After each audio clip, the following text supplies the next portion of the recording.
우리도 목소리가 있어요. 하고픈 말 많지만 표현 쉽지 않다면 여기로 오세요. 마인드 라디오.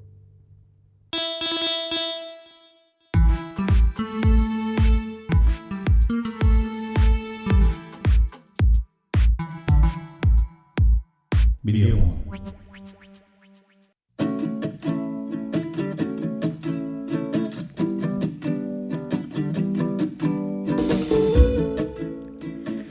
사람들은 뉴스에 등장하는 조현병 범죄자를 바라보며 모든 조현병 환자들에게 흉악한 범죄자 프레임을 씌웁니다.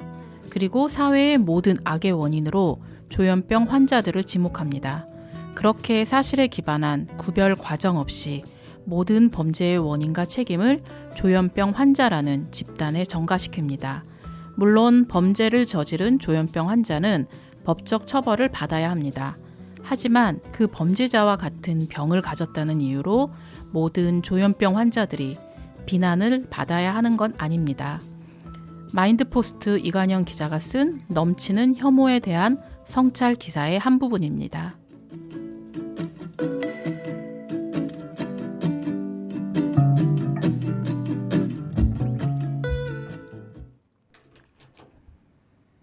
네, 안녕하세요. 미디어몬 세 번째 시간입니다. 먼저 우리 소개부터 해볼게요. 저는 마인드 라디오 달팽입니다.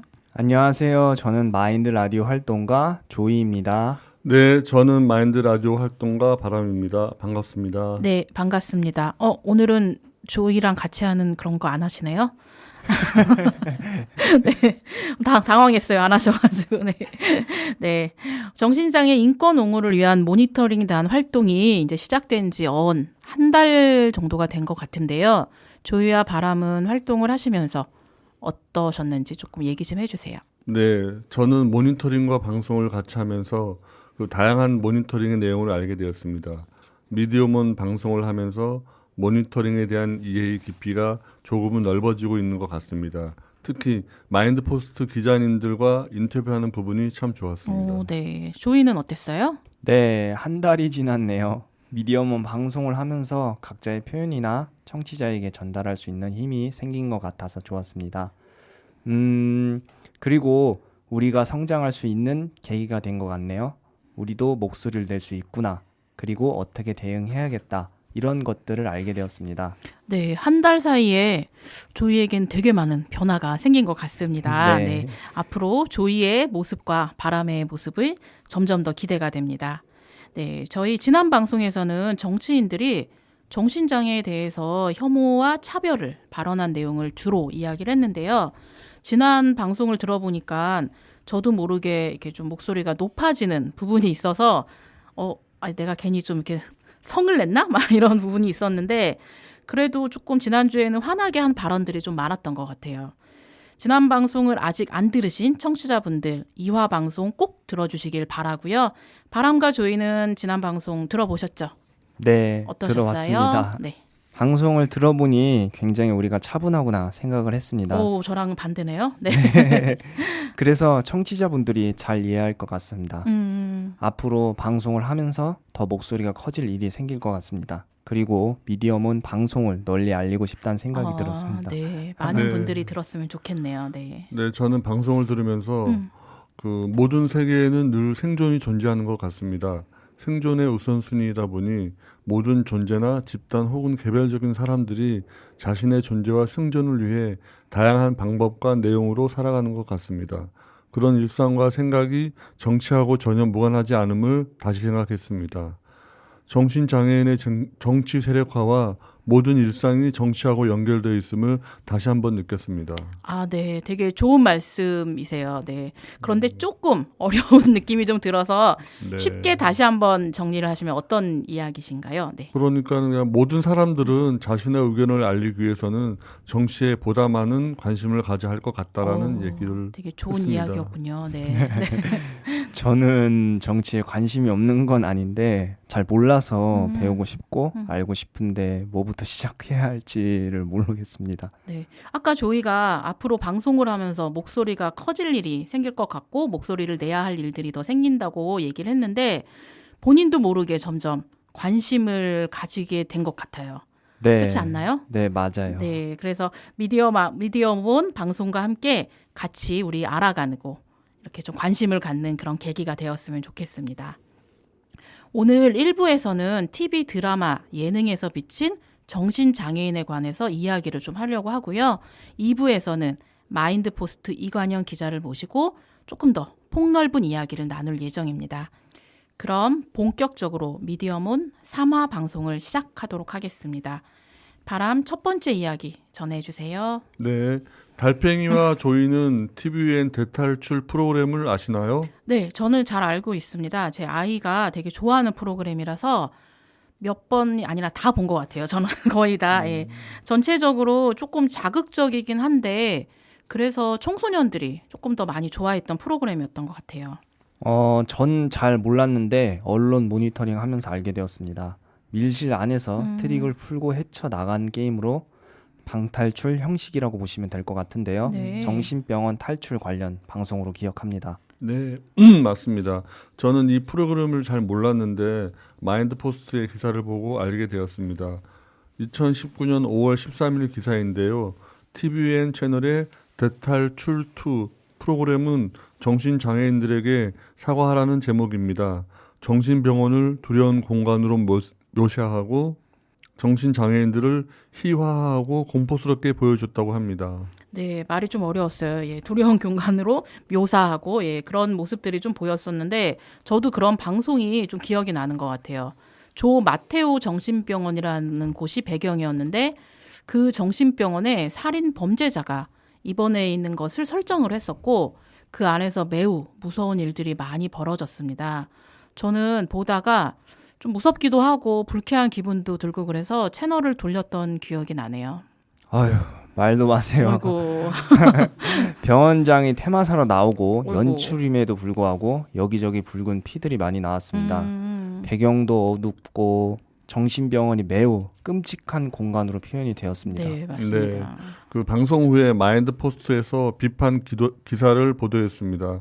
기사 내용은 대탈출2 연출자들은 정신장애인을 어떻게 이해하고 있는가, 그리고 정신병원을 극한이 공포스러운 장소로 구성한 이유는 무엇인가, 만약 들어서 그렇게 했다면 나는 정신병원이 살인과 난동이 발생하는 곳이 아니라고 말하고 싶다라고 하면서 정신장애인들에게 사과하라고 했습니다. 네, 마인드 포스트 보도 후에 바로 대탈출2 제작진은 방송이 끝날 때 자막으로 사과문을 내보냈다고 합니다. 그리고 정신장애 동료 지원 공동체는 대탈출 제작사인 CJ E&M 관계자들을 만나서 재발 방지 약속과 사과를 받아냈다고 합니다. 아무도 비판하지 않았으면 잘못된 것을 모른 채 넘어갔을 텐데요. 마인드포스트와 당사자 단체들이 연대를 해서 문제를 제기하고 사과를 받아냈습니다. 불편하다고 생각만 하고 넘어갈 수 있는 문제를 확실하게 짚고 넘어간 점은 참 좋게 생각합니다. 네, 저도 그렇게 생각을 하는데요. 마인드포스트는 언론의 역할을 충실하게 잘했고 이에 정신장애 단체들은 연대를 잘해서 빠른 대응을 했던 것 같습니다. 그런데 바람과 조이는 정신병원 하면 어떤 것들이 좀 떠오르세요? 저는 대탈출2를 보면서 정신병원의 폐쇄적인 모습이 떠올랐습니다. 요즘에는 많이 좋아졌다고 얘기는 들었지만은 그 안에 모습은 본 적이 없어서 이렇게 막 상상이 잘 안 되는 것 같아요. 네, 저도 잘 상상하기 조금 두렵기도 하고 머리도 복잡하고 어려웠습니다. 그런데 지난번에 청도 대남병원에서 코로나19로 많은 정신장애인들이 피해를 입었습니다. 그때 정신병원 모습을 보게 되었습니다. 생각한 것보다 더 안 좋아 보여서 깜짝 놀랐습니다. 네, 저도 그 뉴스에서 봤는데요. 저도 조금 놀랐던 것 같아요. 네. 정신병원, 특히 폐쇄병동은 말 그대로 폐쇄적이라서 그 안에 상황을 전혀 알 수가 우리가 없는데 지나치게 폐쇄적인 곳은 두려움을 이렇게 만들어내는 공간이 되는 것 같아요. 정신병원 폐쇄병동에서 퇴원한 환자들을 제가 이제 만나면은 재입원하는 것을 매우 두려워하시더라고요. 그래서 더 부정적인 생각이 막 들게 한 것 같아요. 네, 맞아요. 그 정신병원도 그렇고 정신장애 관련해 기관이나 정책 같은 것들이 전체적으로 폐쇄적인 느낌이 듭니다. 당사자인 우리도 알기 힘든 부분들이 많아서 정신병원에 입원하는 것에 대한 막연한 두려움이 있습니다. 그런 두려움을 줄이려면 정신병원도 내과나 정형외과처럼 네. 사람들에게 투명하게 공개가 되면 좋을 것 같습니다. 마음이 아프면 언제나 찾아갈 수 있는 곳, 그런 이미지를 주면 미디어에서도 정신병원을 표현하는 것이 많이 바뀌지 않을까 생각하는데요. 네, 맞습니다. 물론 대탈출2 제작진들이 정신질환과 정신병원에 대해서 조금 더 자극적으로 방송을 만든 건 분명하고 그거는 잘못입니다. 네.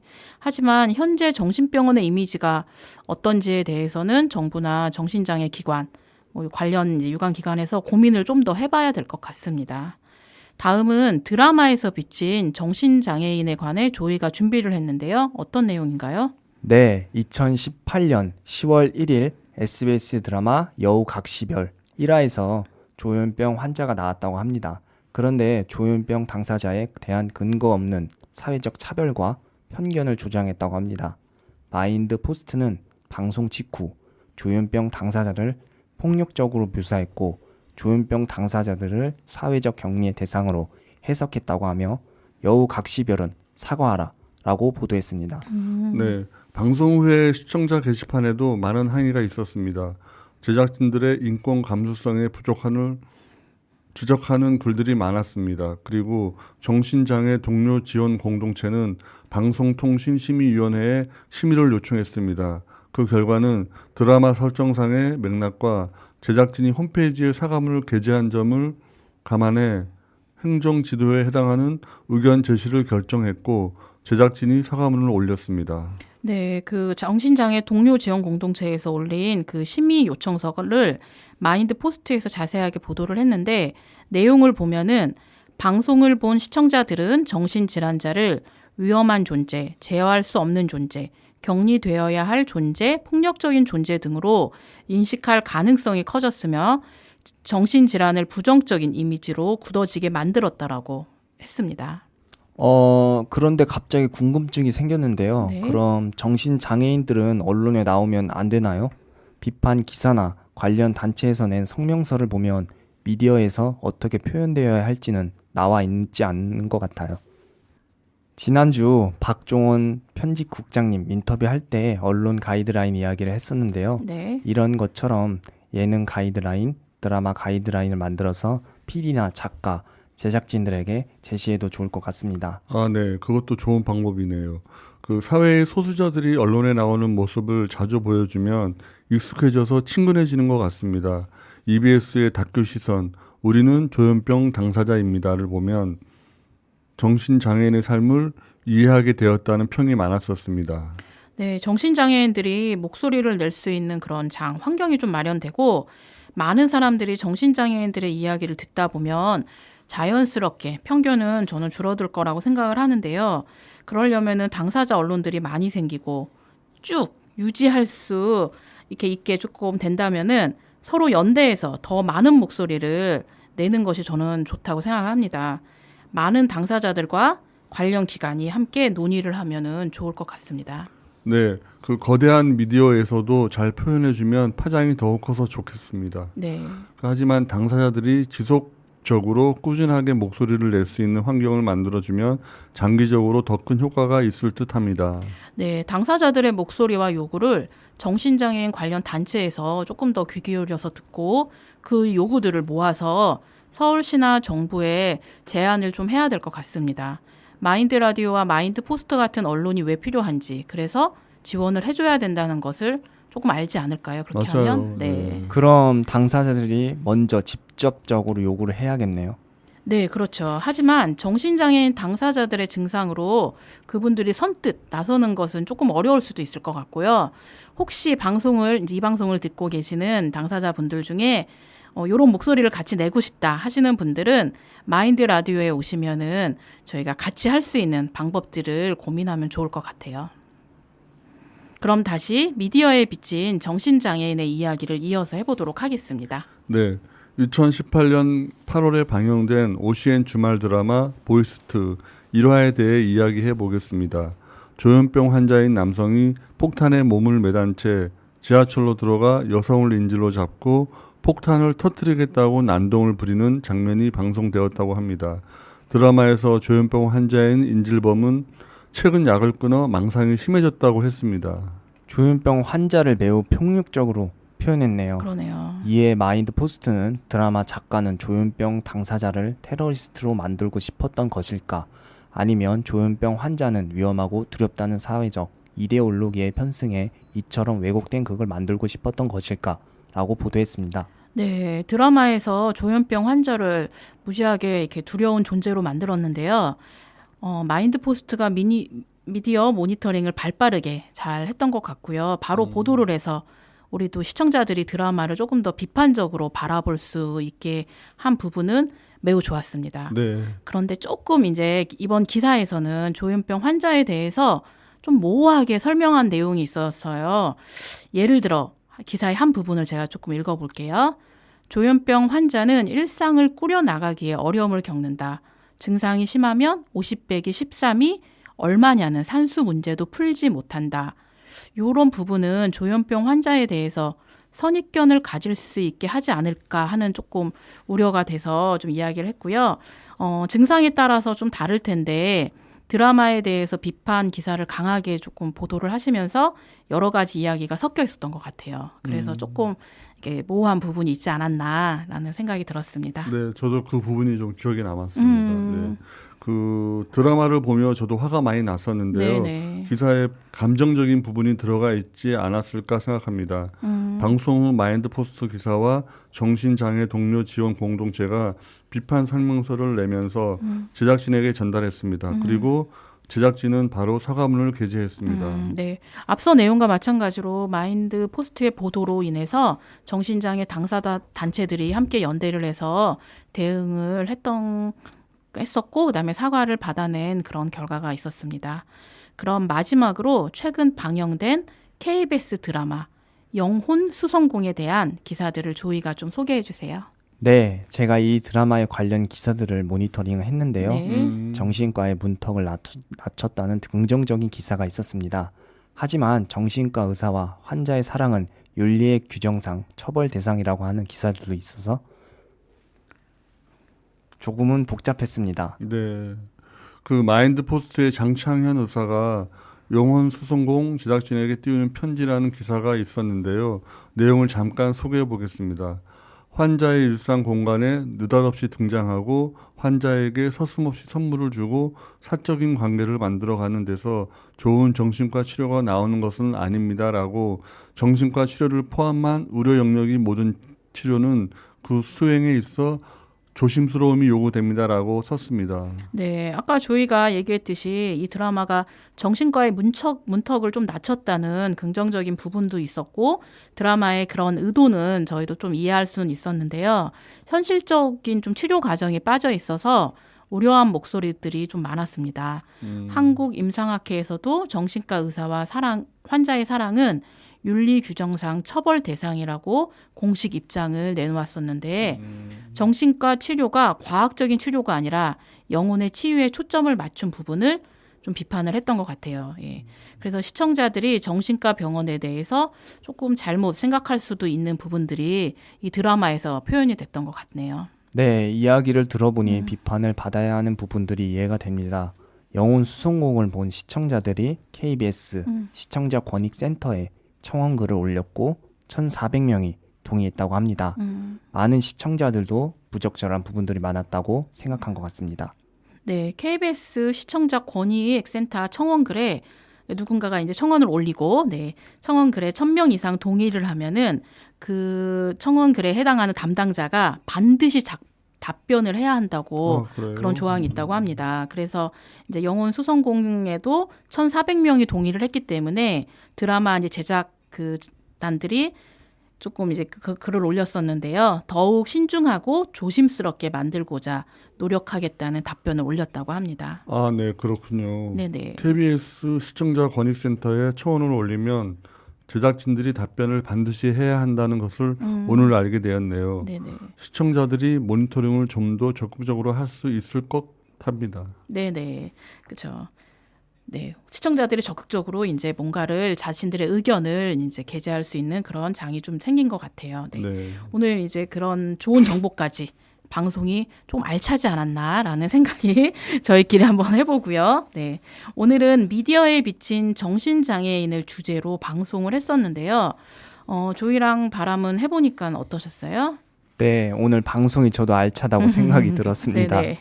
앞으로도 계속 좋은 방송을 만들 수 있을 것 같다는 기대가 생겼습니다. 네네, 그렇습니다. 그 TV 드라마 혹은 TV 예능 프로그램에서 정신장애인을 소재로 하는 것은 당사자 일인으로 감사한 일입니다. 네. 단지 안타까운 부분은 정신장애인을 희화화하고 왜곡되지 않게 방송했으면 하는 바람입니다. 그래서 저는 방송에 종사하는 분들을 대상으로 정신장애인 인권 감수성을 개선할 수 있는 교육이나 강의를 의무적으로 이수하게 하는 것은 어떨까 하는 생각입니다. 보통의 평범한 장애인들이 다양한 드라마, 방송에서 많이 소개되었으면 하는 의견입니다. 방송심의 관련 기관에서도 사전에 예방 차원으로 그런 교육을 진행하면 불필요한 불화와 시간, 비용을 줄일 수 있지 않을까 하는 생각입니다. 네, 오늘 이제 저희가 이제 방송을 했던 그 드라마나 예능에서 보면은 시청자들이 먼저 이렇게 의견을 제시한 부분들이 좀 있었어요. 그래서 저는 좀 놀랐었어요. 시청자들의 이런 인권 감수성이 매우 높아졌구나. 그리고 적극적으로 이렇게 표현하는 방법들에 조금 되게 좋았었고, 이를 바탕으로 이제 제작진들도 조금 더 이런 걸 생각을 많이 해줬으면 좋겠다는 생각이 들었습니다. 네, 오늘 이제 방송을 하다 보니까는 궁금한 것들이 더 많아졌던 것 같아요. 그래서 관심이 많아지니까 호기심이 막 폭발하고 있는 것 같은데, 그래서 오늘 2부에서는 마인드포스트 이관영 기자님을 마인드 라디오 방송국에 모셔서 이야기를 나눠보려고 합니다. 잠시 후에 다시 뵐게요. 고맙습니다. 고맙습니다. 감사합니다.